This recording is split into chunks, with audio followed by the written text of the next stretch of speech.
여러분 반갑습니다. 신앙강좌부 강의 시작하도록 하겠습니다. 오늘부터는 야곱에 대해서 함께 살펴보도록 하겠습니다. 야곱은 참으로 파란만장한 삶을 살았죠. 야곱에 대해서 우리는 그동안 많이 접해왔습니다. 많은 예술작품이나 문학작품에서도 야곱이 소재로 등장한 적이 많이 있었고요. 야곱을 우리가 성경 공부를 통해서 많이 공부한 바가 있습니다. 주일 설교를 통해서도 또 많이 야곱을 만난 적이 있지요. 우리 신앙강좌부에서는 이번 기회를 통해서 우리가 평소 야곱을 많이 접했고 성경 공부를 통해서 또 많은 공부도 했습니다만은 그것을 바탕으로 해서 우리 신앙강좌부에서 이번에 총정리를 한번 하면 좋겠다라고 생각이 듭니다. 그래서 지금부터는 야곱에 대해서 우리가 함께 총정리하는 그런 시간을 갖도록 하겠습니다. 우선 야곱은 우리가 잘 알고 있는 대로 그 아버지 이삭과 스타일이 많이 다르죠. 요즘 표현으로 하면은 스타일이 다르다라고 할 수가 있겠습니다. 아버지 이삭은 양보의 사람이었죠. 온유한 사람, 양보하는 사람으로 우리가 잘 알고 있습니다. 우리 지난 시간에 이삭에 대해서 우리가 함께 살펴보았습니다. 에색, 신나, 르호봇, 그 우물 이름이죠. 우물을 팠는데 그랄의 목자들이 달라고 하니까 양보했습니다. 그리고 다른 곳에 가서 우물을 팠습니다. 이 가나안 지역에서 우물은 그야말로 생명을 유지하는 필수적인 것이지 않습니까? 또 아무데나 팠다고 해서 물이 나오는 건 아니잖아요. 우물을 팠다고 하는 것은 어마어마한 일인데요. 그 공동체의 생명과 직결되는 너무나 소중한 자원인데요. 또 그랄 목자들이 와서 달라고 하니까 이삭이 또 양보를 하고 다른 곳에 가서 또 우물을 또 팠습니다. 이처럼 이삭은 양보하는 그런 삶을 살았다라고 할 수가 있습니다. 그 아버지 아브라함이 자신인 이삭을 제물로 바치려고 했지 않습니까? 그때도 순종하는 모습을 보였다고 볼 수가 있습니다. 아버지가 이삭인 나를 이제 제사를 드리러 간다고 하는데 제물을 동반하지 않으니까 궁금해서 물어보고 그랬었지 않습니까? 그랬는데 결국에는 자신을 바치려고 했습니다. 그때 그 이삭이 순종하는 모습을 보였다고 볼 수가 있죠. 뭐 반항하거나 뭐 그런 것이 성경에 보도되지 않고 있기 때문에 역시 아버지의 그런 행동, 자신이 이제 죽음을 맞이하는 그런 상황임에도 불구하고 아버지의 행동, 신앙의 결단에 따른 행동이었는데 그러한 아버지 행동에 일종의 양보를 한 거죠. 자신의 목숨을 그렇게 양보하는 삶을 사는 그런 모습을 보였습니다. 이삭은 족장, 4명의 족장이죠. 창세기에서 아브람, 이삭, 야곱, 요셉. 그 중에서 분량이 가장 적은데 그만큼 온유한 삶을 살았기 때문에 성경에서 보도가 많지 않은 것으로 생각이 됩니다. 아버지 이삭은 그랬는데 그 아들 야곱은 어땠습니까? 그야말로 파란만장한 삶을 살았죠. 이 야곱이라는 이름이 또 움켜지다 하고 그 어원이 연결되어 있습니다. 아버지는 양보하는 삶, 야곱은 움켜쥐는 삶. 어떻게 보면은 정반대로 상반되는 그런 삶을 살았다라고 할 수도 있겠습니다. 아버지와는 이렇게 다른 그야말로 움켜쥐는 그런 삶을 살게 됐는데, 야곱을 우리가 살펴보면서 과연 하나님께서 어떻게 사용하셨을까 하는 데에 우리의 궁극적인 초점이 있다고 하겠습니다. 분명히 하나님께서는 다 사용을 하셨죠. 이삭은 양보하는 사람인데 온유한 모습으로, 양보의 모습으로 하나님이 사용하셨다라고 할 수가 있고요. 야곱은 움켜쥐는 사람인데 이렇게 악바리처럼 이렇게 움켜쥐는 그러한 삶을 통해서 하나님께서 또 사용하셨다라고 우리가 볼 수가 있는 것이죠. 지금부터는 그 구체적인 내용을 하나하나 조목조목 살펴보도록 하겠습니다. 먼저 야곱이 움켜쥐는 삶, 그야말로 파란만장한 삶을 산 그것을 재구성을 먼저 해보도록 하겠습니다. 야곱은 태어날 때부터 아주 유별났지요. 조용히 태어나지를 않았습니다. 아주 시끄럽게 태어났습니다. 쌍둥이로 태어났지 않습니까? 그 창세기 25장 21절에서 26절입니다. 이삭은 자기 아내가 임신하지 못하므로 아내가 아이를 가지게 해달라고 주님께 기도하였다. 주님께서 이삭의 기도를 들어주시니 그의 아내 리브가가 임신하게 되었다. 달이 차서 몸을 풀 때가 되었다. 태 안에는 쌍둥이가 들어있었다. 먼저 나온 아이는 살결이 붉은 데다가 온몸이 털투성이어서 이름을 에서라고 하였다. 여기서 이제 에서의 가로해서 털이라고 표기를 했는데요. 이것은 세번역 성경 본문에 있는 각주입니다. 세번역 본문에 각주가 있습니다. 개역이나 개역 개정 성경에서도 각주가 있었습니다. 잘 보시면은요, 밑에 많지는 않지만요, 세번역에도 각주가 있는데 중요한 원어의 뜻풀이를 한 경우가 많이 있습니다. 에서는 털이란 뜻입니다. 살이 붉은 데다가 온몸이 털투성이었다. 에서, 털이란 뜻인데요. 에서의 다른 말은 에돔입니다. 우리가 잘 알고 있죠. 그 에돔. 에돔에서 나중에 헤롯 대왕이 등장했지 않습니까? 신약 시대 관통해 가지고 갈릴리 포함해 가지고 왕가를 이뤘던 바로 그 집안인데요. 이 에돔입니다.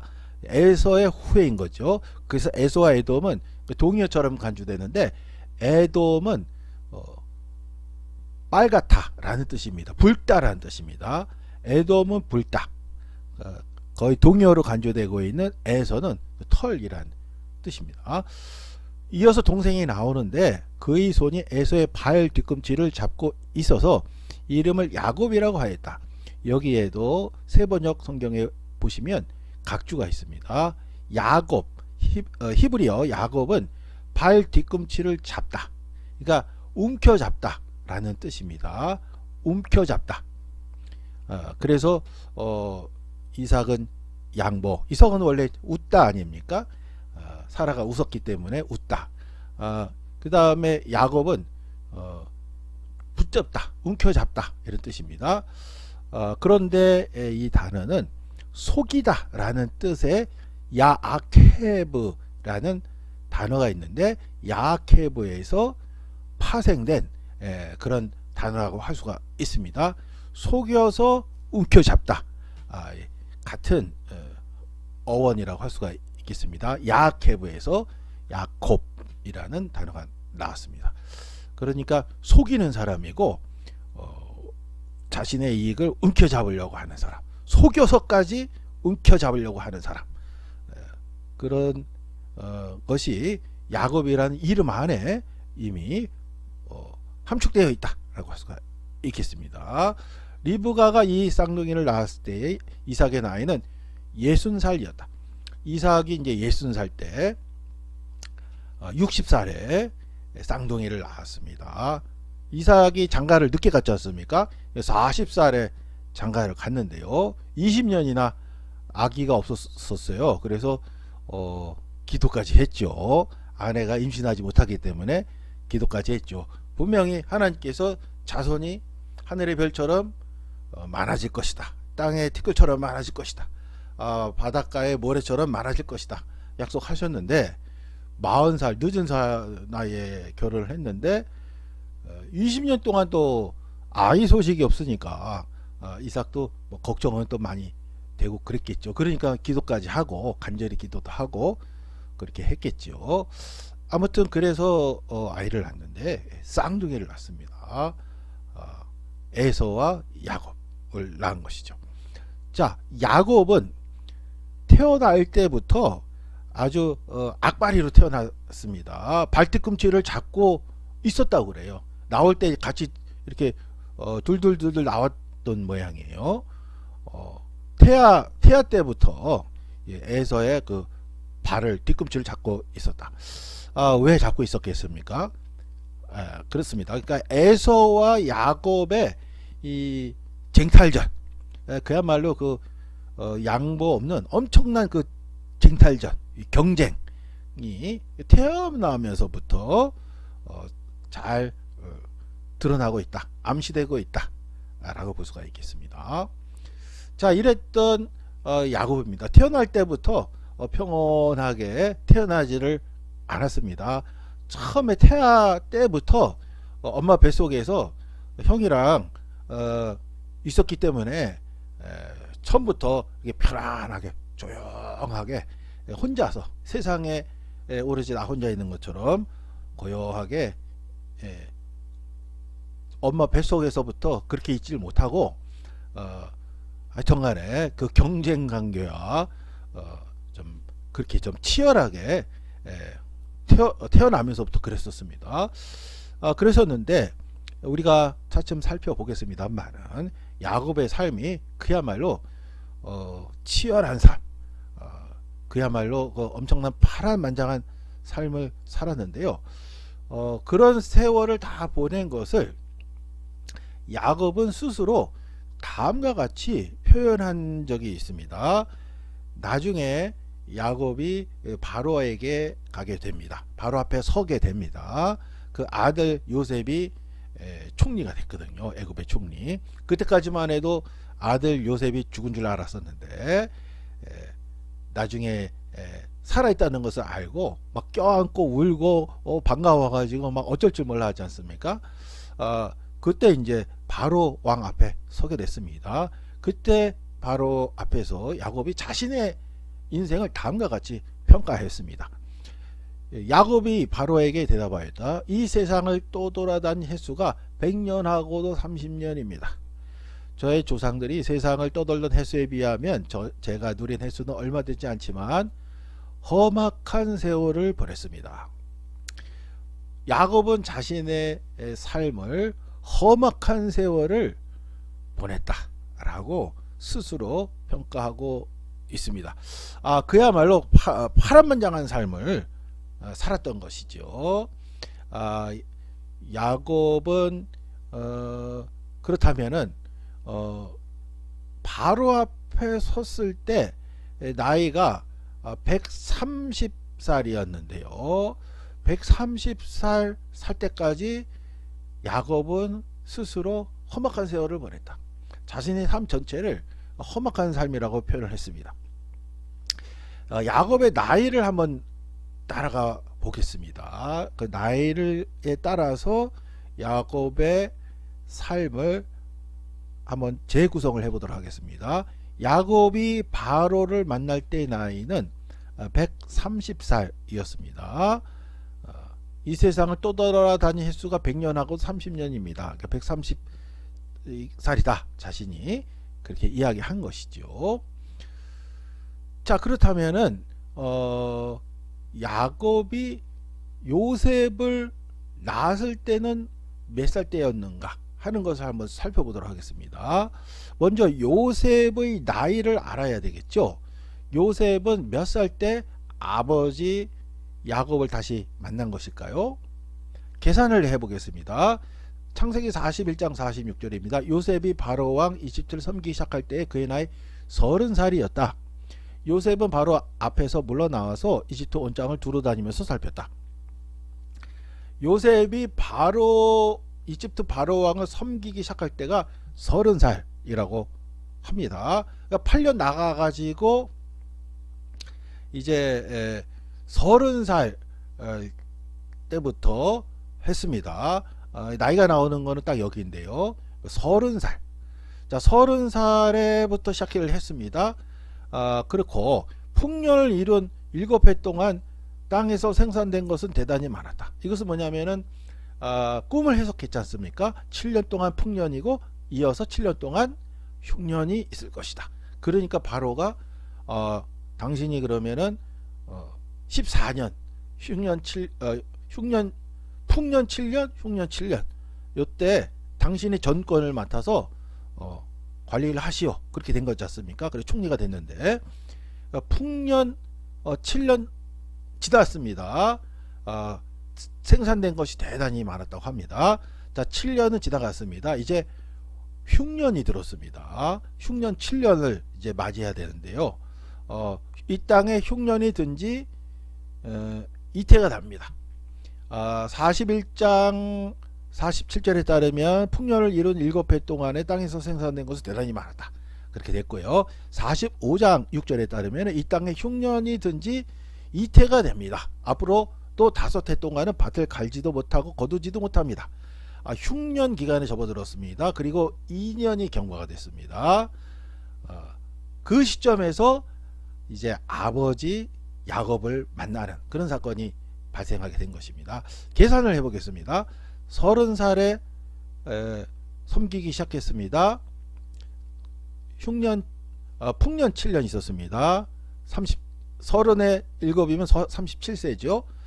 그리고 흉년 2년이 경과됐습니다. 2년. 그러면 39살이죠. 그러니까 요셉이 아버지 야곱을 만날 때 나이는 39살이었다 하는 것이 계산으로 나오는 거죠. 그러니까 야곱은 130, 요셉은 39살 때 극적인 상봉을 했다라고 우리가 볼 수가 있는 것이죠. 자, 그러면은 야곱이 요셉을 낳은 것은 그러면 언제냐 하는 것을 이번에는 계산을 해 보도록 하겠습니다. 창세기 29장 20절입니다. 7년이 지난 뒤에 야곱이 라반에게 말했다. 약속한 기한이 다 되었습니다. 이제 장가를 들게 해 주십시오. 라헬과 결혼하겠습니다. 이제 야곱이 이삭 부모님 집에 있다가 바다나람 외삼촌 라반에게로 갔습니다. 가게 된 그 이유가 있는데 그 이유는 잠시 후에 우리가 살펴보도록 하겠습니다. 쫓겨서 간 거죠. 이제 도망자로서 이제 피신해서 간 거지요. 갔습니다. 가서 바다나람에서 라반 외삼촌 밑에서 함께 살면서 일을 하게 됐는데 7년이 경과가 됐습니다. 이제 라헬을 사랑했는데 7년 일하면 주겠다 그랬는데 7년 지난 다음에 외삼촌이 레아를 먼저 결혼해야 된다 그랬지 않습니까? 이런 것이 어디냐. 그래서 그렇게 해라. 그래서 라헬은 7년을 더 해라. 그래서 7년을 꼬박 더 일을 하게 된 거죠. 라헬 때문에 도합 14년을 일하게 되는데요. 7년 지난 뒤에 라헬과 이제 약속한 기한이 됐으니까 라헬과 결혼하겠습니다. 그러니까 7년이 지났다 하는 것이고요. 그런데 결혼을 못했죠. 레아랑 결혼을 해야 되는 상황이었고 삼촌이 7년을 더 해라. 그러면 라헬을 주겠다. 그렇게 된 것이죠. 그것이 29장 30절입니다. 야곱이 라헬과 동침하였다. 야곱은 레아보다 라헬을 더 사랑하였다. 그는 또다시 7년 동안 라반의 일을 하였다. 그러니까 라헬 때문에 또 7년, 총 14년을 일을 하게 된 거죠. 30장 25절입니다. 결국 라헬이 요셉을 낳았습니다. 낳은 뒤에 야곱이 라반에게 말했다. 제가 고향 땅으로 돌아갈 수 있도록 저를 보내주십시오. 자, 이제 요셉까지 낳은 이후에 이제 고향으로 돌아가게 해달라. 그래서 돌아가게 되죠. 총 14년을 일하게 됩니다. 이제 요셉 동생 베냐민 있지 않습니까? 이제 베냐민은 있는데, 베냐민은 그렇죠, 고향으로 돌아오다가 돌아오는 도중에 이제 낳게 되죠. 또 안타깝게도 이제 산모는 낳다가 이제 죽어가지고 그 길에다가 묻었다. 성경에 이렇게 나오는데요. 아무튼 요셉을 낳은 후에 이제 떠나겠다 한 것입니다. 그런데 종합을 해보면은 야곱이 요셉을 낳은 것은 밧단 아람으로 간지 14년 후에 낳았다라고 하는 것이죠. 그 7년은 레아와 결혼하게 된 기간이고 7년은 라헬과 결혼하기 위해서 일을 했던 기간이었으므로 14년을 외삼촌 댁에서 밧단 아람에 있는 외삼촌 댁에서 기거했습니다. 우리 성경 본문에 따르면 이제 밧단 아람으로 나오기도 하고 하란으로 나오기도 합니다. 밧단 아람 또는 하란에서 14년 동안 외삼촌 밑에서 엄청 고생했고요. 그런 다음에 이제 고향으로 돌아오게 됩니다. 그러니까 요셉을 낳은 것은 그러니까 14년 경과 후였다 라는 것을 알 수가 있죠. 자, 그러면은 총 정리를 한번 해보도록 하겠습니다. 39살의 요셉이 130살의 아버지를 만난 거죠. 바로 왕 앞에 섰을 때 야곱은 130살이었고 계산을 해보면은 요셉은 39살이었습니다. 그렇다면은 야곱이 요셉을 낳았을 때의 나이는 91세였다 하는 것을 우리가 계산을 통해서 알 수 있죠. 130살 아버지가 39살 만났으면은 그 아들과의 나이 차이는 91살이 되기 때문에, 그렇죠. 그러니까 91세에 요셉을 낳았던 것입니다. 91세에 요셉을 낳은 후에 밧단 아람을 떠나서 이제 고향으로 돌아가는 이제 그런 상황이었던 것이죠. 물론 이제 고향으로 돌아가면서 청산해야 될 중요한 문제가 있었죠. 그 형 에서를 이제 만나야 하는 그 엄청난 위기의 순간이 기다리고 있었지만, 아무튼 야곱이 요셉을 낳을 때는 91세였다 하는 것이 이제 계산으로 우리가 확실히 알 수가 있겠습니다. 그리고 야곱은 밧단 아람으로 간지 14년 후에 요셉을 낳았습니다. 그렇죠. 14년 일을 했으니까요. 그렇다면은 결국 야곱이 밧단 아람으로 떠날 때 나이는 몇 살이었습니까? 91세에서 14년을 빼면은 77세였다 하는 것을 알 수가 있겠습니다. 91에서 14를 빼면은 77이지 않습니까? 77세였습니다. 77세에 부모님 집을 떠나서 도망자로서의 삶을 살아야 했던 그런 상황입니다. 77세에 밧단 아람 외삼촌 집에 가가지고 14년 동안 엄청 고생한 후에 91세에 요셉을 낳고 고향으로 돌아오게 됩니다. 그런데 이 77세부터 91세까지 밧단 아람에 있을 때 사실은 나중에 우리가 생각해 보겠습니다만은 너무너무 중요한 일이 있었죠. 어떤 일이 있었습니까? 그렇죠. 12지파 야곱의 그 12아들이 태어나는 그런 너무나도 중요한 일이 있었습니다. 12지파하고 12아들이 완전히 일치하는 것은 아닙니다. 그 야곱의 손자들 므낫세와 에브라임까지 들어가기 때문에 야곱의 아들들하고 완전히 일치하는 것은 아닙니다만은, 아무튼 12지파의 기본 구성인 12아들이 베냐민은 이제 돌아오면서 낳습니다만은 이스라엘의 12지파가 태어나는 그런 엄청난 일이 바로 77세부터 91세까지 있었다라고 할 수가 있겠습니다.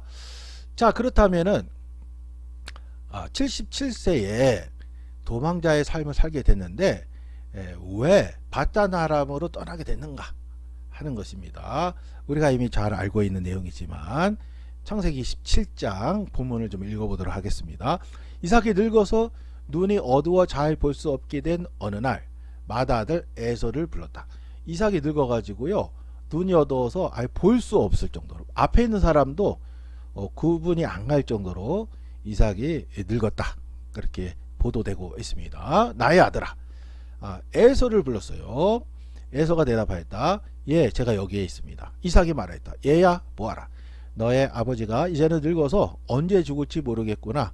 그러니 이제 너는 나를 생각해서 사냥할 때 쓰는 기구들, 곧 화살통과 활을 메고 들로 나가서 사냥을 해다가 내가 좋아하는 별미를 만들어서 나에게 가져오너라. 내가 그것을 먹고 죽기 전에 너에게 마음껏 축복하겠다. 먼저 아버지가 첫째 아들을 불러서 이렇게 내가 원하는 별미를 만들어 달라라고 명령을 했습니다. 중간에 내용도 있지만은 시간 관계상 18절부터 우리가 내용을 보도록 하겠습니다. 야곱이 아버지에게 가서 아버지 하고 불렀다. 그러자 이삭이 나 여기 있다 아들아, 너는 누구냐 하고 물었다. 야곱이 아버지에게 말하였다. 저는 아버지의 맏아들 에서입니다. 야곱이 지금 거짓말했어요. 속이고 있습니다. 움켜잡으려고 뭔가를 속이고 있습니다. 아버지께서 말씀하신 그대로 하였습니다. 이제 일어나 앉으셔서 제가 사냥하여 온 고기를 잡수시고 저에게 마음껏 축복하여 주시기 바랍니다. 이삭이 아들에게 물었다. 얘야, 어떻게 그렇게 빨리 사냥거리를 찾았느냐? 야곱이 대답하였다. 아버지께서 섬기시는 주 하나님이 일이 잘 되게 저를 도와주셨습니다. 하나님까지 언급하면서 거짓말을 하고 있습니다. 이삭이 야곱에게 말하였다. 얘야, 내가 너를 좀 만져볼 수 있게 이리 가까이 오너라. 내가 정말로 나의 아들 에서인지 좀 알아보아야겠다. 목소리가 좀 이상하니까 보이지는 않는데 만져라도 봐야 되겠다. 이삭도 좀 이상하다고 생각이 들었나 봐요. 야곱이 아버지 이삭에게 가까이 가니 이삭이 아들을 만져보고서 중얼거렸다. 목소리는 야곱의 목소리인데 손은 에서의 손이로구나. 지금 이제 완벽 범죄를 노리고서 손에다가 이제 털을 이렇게 감았죠. 그리고 이 맛있는 별미는 그 엄마가 만들어준 거죠. 저 어머니와 함께 야곱이 그야말로 이제 완벽 범죄를 지금 이제 모의하고 있는 거짓말하는 지금 장면입니다. 아무튼 이것은 이제 성공을 했어요. 일단은 이 속이는 게 41절부터 45절입니다. 에서는 아버지에게서 받을 축복을 야곱에게 빼앗긴 것 때문에 야곱에게 원한이 깊어가다. 그는 혼자서 아버지를 곡할 날이 머지 않았으니 그때가 되면 동생 야곱을 죽이겠다 하고 마음을 먹었다. 리브가는 맏아들 에서가 하고 다니는 말을 전해 듣고는 작은 아들을 불러다 놓고서 말하였다. 너의 형 에서가 너를 죽여서 한을 풀려고 한다. 그러니 나의 아들아, 내가 시키는 대로 하여라. 이제 곧 하란에 계시는 라반 외삼촌에게로 가거라. 내 형의 분노가 풀릴 때까지 너는 얼마 동안 외삼촌 집에 머물러라. 내 형의 분노가 풀리고 내가 형에게 한 일을 너의 형이 잊으면 거기서 떠나서 돌아오라고 전가를 보내마. 내가 어찌 하루에 자식 둘을 다 잃겠느냐. 이렇게 돼서 외삼촌 라반의 집으로 가게 된 것이죠. 여기는 하란이라고 되어 있는데 또 떠날 때는 이제 바단 아람, 하람 이렇게 두 가지 표현으로 그 지명이 등장하고 있습니다. 그러니까 살던 집을 떠나서 외삼촌에게로 가게 된 계기는 형을 속이고 또 아버지를 속였어요. 거짓말해서 속인 거죠. 그래서 형이 원한을 갖고 야곱을 동생을 죽이려고 하니까 도망을 간 거죠. 그래서 가게 된 것입니다. 야곱이 바단 아람으로 가야 했던 이유는 아버지 이삭과 형 에서를 속였기 때문이다 라고 할 수가 있습니다. 속였기 때문에 도망갈 수밖에 없었다 하는 것이었죠. 떠날 때 도망을 가야 할 그때 나이가 77세였지 않습니까? 77세의 도망자가 되어서 바단 아랍으로 가게 된 것입니다. 그런데 그는 야곱은 그곳에서 외삼촌 라반에게 탈취당하는 삶을 살게 됩니다. 속여서 움켜잡았는데 빼앗았는데 외삼촌 라반한테 가서 14년 동안 요즘 표현에 의하면은 탈탈 털리는 그런 탈취당하는 삶을 살게 됩니다. 그야말로 속고 속이는 뺏고 빼앗는 그런 삶을 사는 것이죠. 이것을 가리켜서 야곱은 스스로 험악한 세월을 살았다 라고 표현한 것이죠. 그런 정도도 아니었죠. 나중에 그 형하고 또 엄청난 또 만남에 또 장도 있고 그렇게 되는데, 그리고 또 자식들 또 어땠습니까? 자식들, 야곱은 자식들에게도 속으면서 살아왔죠. 10아들을 낳았습니다. 그리고 요셉까지 낳았습니다. 근데 요셉은 특히 사랑했지 않습니까? 그런데 10아들이 동생이 죽었다. 이 10아들도 짐승에 피를 묻혀가지고 아들 그 요셉의 옷인 거 한번 보십시오. 피가 묻었습니다. 그리고 속였어요. 아버지를. 10아들이 함께 작당모의 해가지고 10아들한테 야곱은 속임을 당하는 그런 삶을 살았던 것이죠. 이 10아들은 요셉을 원래는 이제 죽이려고 했지 않습니까? 그것을 우리가 이제 요셉 살펴볼 때 좀 보도록 하겠습니다. 아무튼 10아들한테 야곱은 철저하게 속은 그런 삶을 살았던 것이죠. 야곱은 아들들의 말만 듣고서 요셉이 죽은 줄 알았습니다. 130살이 되어서야 자식들에게 속으면서 살아왔다 하는 것을 비로소 알게 되었죠. 그러니까 야곱은 자신이 아버지도 속이고 형도 속였는데요. 또 본인 스스로가 외삼촌한테 탈탈 털리고 또 자식들한테 수십 년 동안 속임을 당하고 살아왔던 것이죠. 그야말로 험악한 세월을 살았다라는 표현을 할 수밖에 없는 그런 삶을 살았다라고 할 수가 있겠습니다. 물론 130살이 되어서야 요셉이 죽은 줄 알았는데 살아 있었구나. 그때 그 만남의 그 광경이 참 감격적인 그 눈물의 상봉이 있었지 않습니까? 죽었던 아들이 마치 살아온 것처럼 크게 이제 기뻐했는데요. 아무튼 그거는 그거지만은 그때까지는 죽은 줄 알고 얼마나 가슴 속에 죽은 아들로 생각하고 얼마나 가슴 아파하면서 130살까지 살았겠습니까? 속아서 그렇게 된 것이죠. 그야말로 야곱은 자신의 표현대로 파란만장한 삶을 살았다 라고 할 수가 있겠습니다. 야곱은 파란만장한 삶을 살았습니다. 본인의 표현에 의하면은 험악한 세월을 살았던 것이죠.